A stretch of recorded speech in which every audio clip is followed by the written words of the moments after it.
latest on Tropical Storm Prapiroon, which is moving towards the Japanese Ryukyu Islands, is likely to pass through Okinawa very soon, tomorrow actually. At 11 PM Japan Standard Time on June 30th, it was located at 21.9 north, 128.6 east.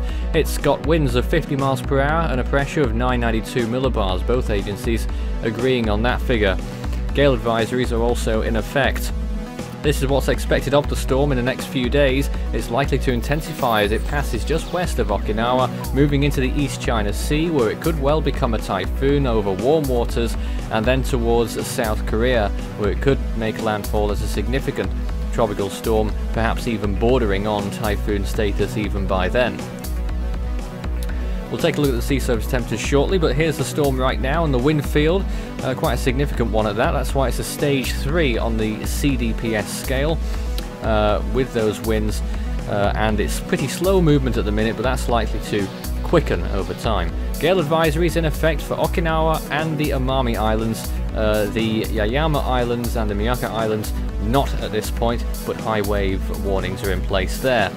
This is what's expected over the next few days in terms of the chance of storm conditions. The wettest side of the storm and the strongest side of the storm will be in the eastern side, so Okinawa into the Amami Islands further north could see the full force of this storm, and then eastern parts of Korea at the minute is what we may be looking at as we enter the early part of the week, but its track yet for Korea is not yet finalized, but we'll keep watching that. And of course Kyushu, maybe even into southwestern Honshu, could get some of the action there as well. And then you can see a frontal system at the end of next week there. Sea surface temperatures are pretty warm. Into the East China Sea there, it's at least going to get halfway through before sea surface temperatures become unfavourable. 28 to 29 degrees maybe where the storm is right now. It's also in a favourable position in terms of wind shear. Look how low the wind shear is in its close proximity, but that will be on a little bit of an increase as it moves through the islands, but could be decreasing again after that. We'll wait and see.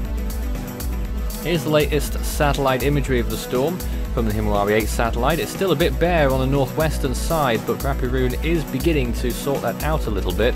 A flow-up of convection there, and the latest shows the centre there. You can just about see moving off towards the northwest, not particularly quickly, but there could be rumblings here of a potential eye wall formation in the next 12 to 24 hours. We'll see what happens during the overnight hours, but it looks to me as though the storm will continue to grow in size, and that eye wall may well get established by tomorrow afternoon or evening.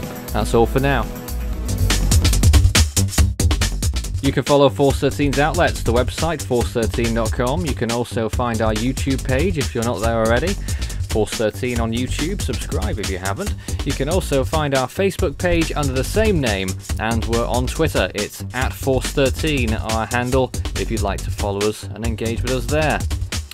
You can also help the project become even better by becoming a patron on Patreon, where you can find more information and rewards and benefits from that as well, with a big thanks to Jesper and Sven Terhe Bang for their recent contributions on the project. It's looking very good indeed, and we hope to bring more content in the future.